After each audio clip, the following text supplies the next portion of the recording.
Halo bosku, jumpa lagi dengan channel Masno22. Sebelum lanjut ceritanya jangan lupa subscribe, satu lagi jangan di-skip nontonnya ya. Terima kasih. Oh, tolong berhenti bertanya dan cepat makan. Liu Zongnan tidak ingin Chen Ping bertanya lagi. Jika kamu tidak memberitahuku, maka aku akan menceritakan kisahmu. Chen Ping kembali mengancam Liu Zongnan untuk pergi ke dunia luar. Ketika Liu Zongnan mendengar ini, dia menghela nafas tak berdaya dan berkata, sebenarnya, penjara kota bis ini bukanlah tahanan sama sekali, tapi barisan besar yang menyerap jiwa. Pohon kuno itulah yang menyerap kekuatan spiritual biksu di dalam SL. Setelah kekuatan spiritual terkuras, biksu tersebut akan mati.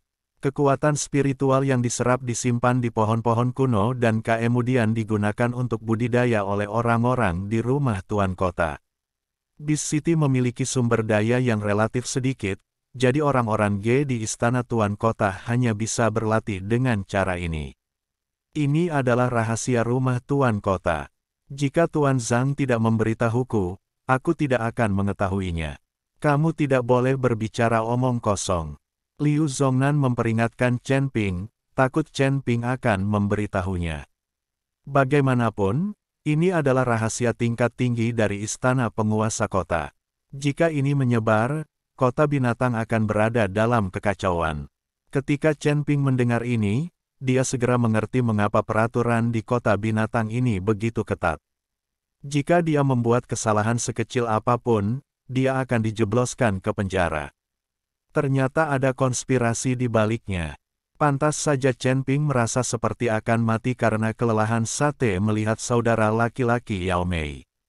Dan jejak hisapan yang terlihat di dalam sel ternyata adalah jejak Yan Ge menyerap energi spiritual di tubuh biksu tersebut. Dan itu masih tidak terlihat, membiarkan para beku terkuras kekuatan spiritualnya dan mati. Pada saat ini, Chen Ping tiba-tiba tertarik pada pohon kuno itu. Tapi pohon kuno itu berada di tengah danau, dan Chen Ping tidak mungkin bisa mendekatinya. Jika dia memasuki penjara dengan berkunjung, akan sulit bagi Chen Ping untuk mendekati pohon kuno itu. Lagi pula, waktu berkunjungnya sangat terbatas. Chen Ping sedikit mengernyit, berpikir dalam-dalam.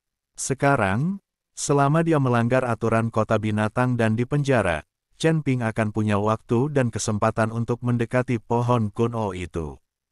Ketika saatnya tiba, sama saja ketika Anda mencari kesempatan untuk melarikan diri. Chen Ping telah mengamati formasi di sekitar penjara. Sangat mudah bagi Chen Ping untuk menerobos formasi dan pergi. Selama makan ini, Chen Ping makan sedikit dengan linglung, fokus pada pohon kuno. Serap kekuatan spiritual para biksu dan simpan di pohon kuno. Pohon kuno lebih berharga daripada sumber daya lainnya. Setelah makan, Chen Ping mengikuti Liu Zongnan keluar dari kotak. Saya kebetulan melihat Qi Yuyu keluar dari kotak Tianzi bersama beber apa teman. Chen Ping dan Liu Zongnan di depan, dan mereka di belakang, menuruni tangga bersama-sama. Minggir, minggir. Kamu merengek seperti babi. Seorang biksu muda berteriak keras, meminta Chen Ping dan Liu Zongnan memberi jalan. Meskipun Liu Zongnan sangat marah, dia tetap mencondongkan tubuh ke samping. Chen Ping berdiri tak bergerak, lalu menoleh ke arah biksu yang berteriak itu dan berkata, apakah ini rumahmu? Tidak, kata biksu itu, ini bukan rumahmu. Kenapa aku harus memberi jalan untukmu saat kamu berteriak? Panggil saja aku ayah dan aku akan memberi jalan untukmu. Kata Chen Ping kepada biksu itu.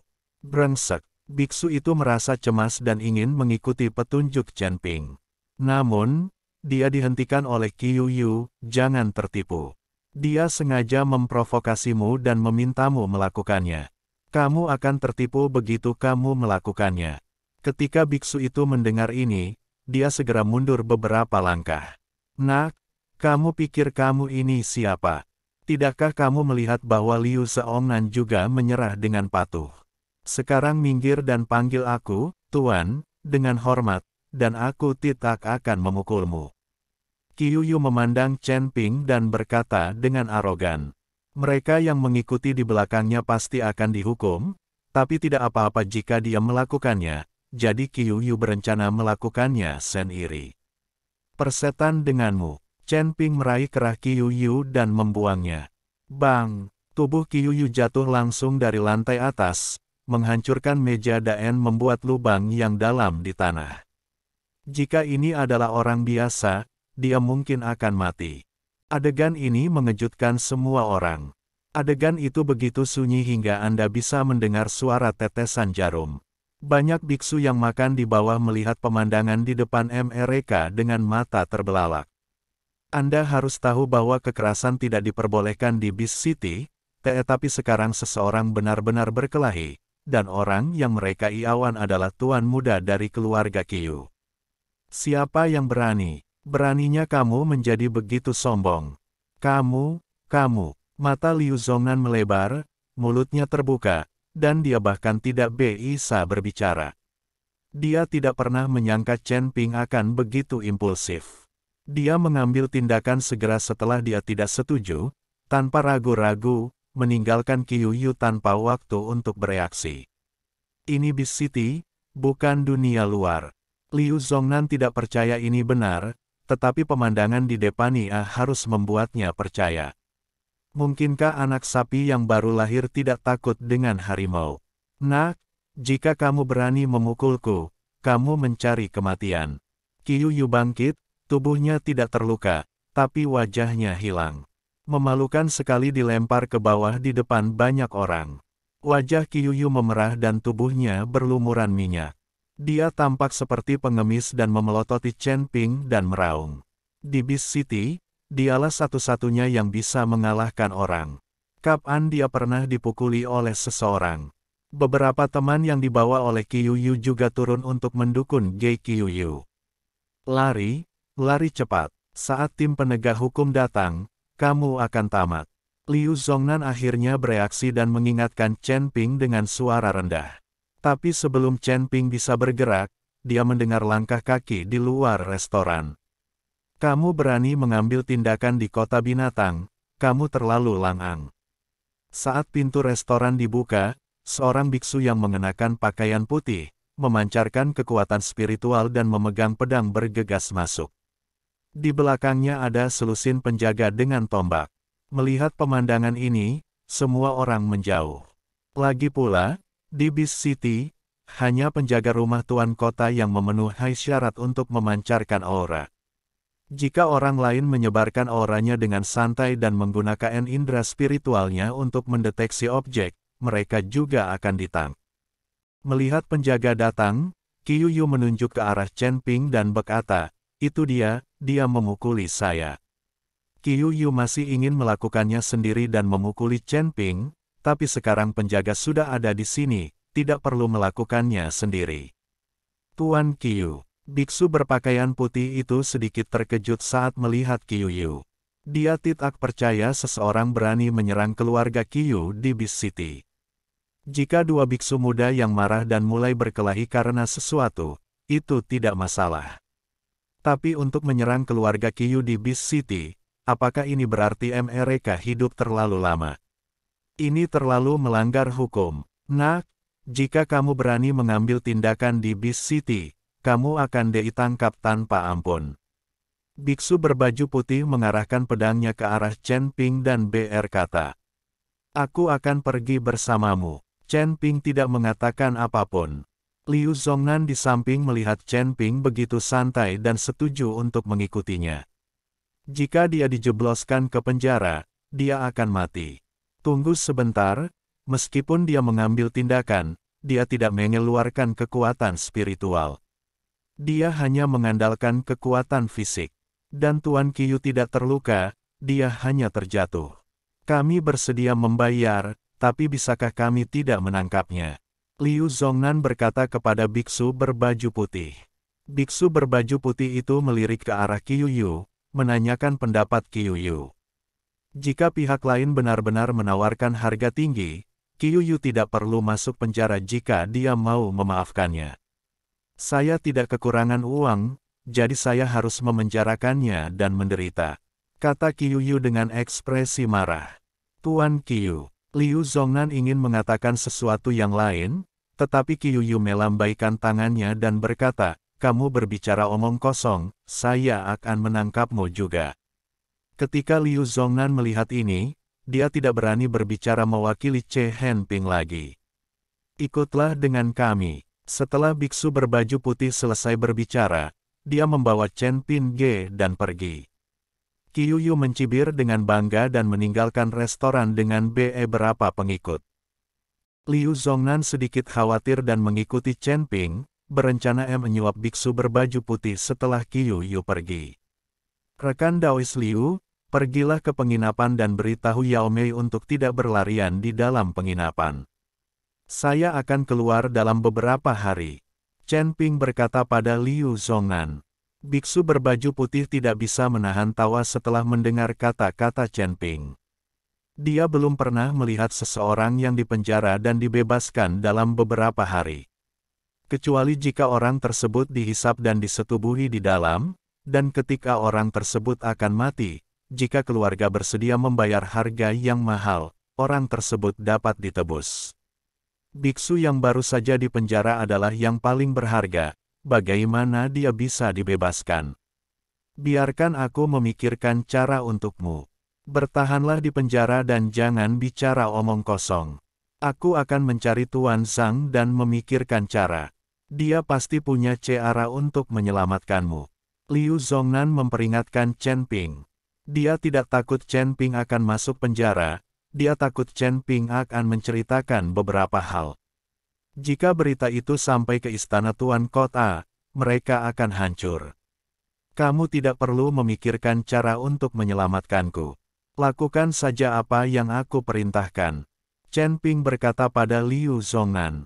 Chen Ping memasuki penjara hanya untuk melihat pohon kuno itu. Jika memang ada sejumlah besar kekuatan spiritual biksu yang tersimpan di dalamnya, dia bisa mengambil semuanya. Akan sangat rugi jika seseorang memancingnya keluar setelah dia masuk dan gagal mencapai apapun. Jadi Chen Ping tidak membiarkan Liu Zongnan mengendalikan dirinya. Jika dia ingin pergi, dia dapat dengan mudah meninggalkan penjara. Formasi yang mengelilingi penjara tidak berguna bagi Chen Ping. Liu Zongnan tidak mengerti apa yang ingin dilakukan Chen Ping, tapi karena dia tidak diizinkan menyelamatkannya, Liu Zongnan hanya bisa melakukannya. Chen Ping mengikuti biksu berbaju putih itu ke penjara yang terbungkus kabut putih. Biksu berbaju putih segera menyerahkan Chen Ping setelah berkomunikasi dengan Kapten Zhou di penjara. Kapten Zhou memandang Chen Ping, sedikit mengernyit dan berkata, mengapa anak Anda terlihat familiar? Sepertinya saya pernah melihatnya di suatu tempat. Wajahku yang populer mungkin terlihat familiar, kata Chen Ping. Dia tidak ingin kapten mengenalinya minggu ini. Dia baru saja masuk penjara kemarin dan ditangkap hari ini. Mari ikut saya. Kapten Zhou memimpin Chen Ping menuju sel bawah tanah. Tanpa diduga, kali ini, tempat pemenjaraan Chen Ping sebenarnya adalah sel yang sama dengan tempat Chen Ping mengikuti Yao Mei kemarin. Mungkin banyak biksu di sel di sini yang telah meninggal dan masih ada ruangan tambahan. Setelah memasukkan Chen Ping ke dalam sel, Kapten Zhou berkata, wah, tidak ada aturan di penjara.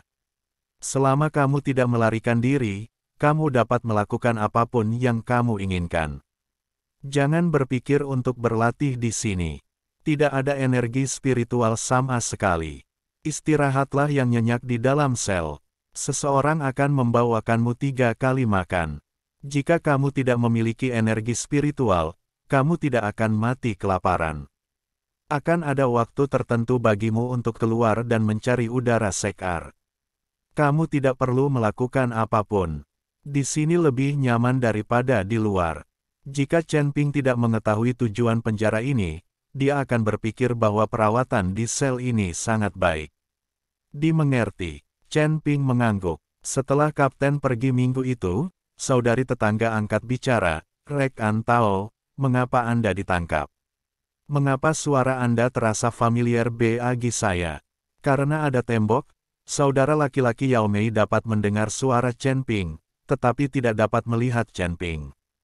Saya baru saja memukul seseorang, lalu saya dipenjara. Saya tidak tahu berapa lama. Rekan Tao, mengapa kamu dipenjara? Chen Ping bertanya pada saudara Yao Mei. Hei, saudara Yao Mei menghela nafas, saya menemukan seorang kultivator wanita dan berbicara tentang menjadi mitra kultivator ganda.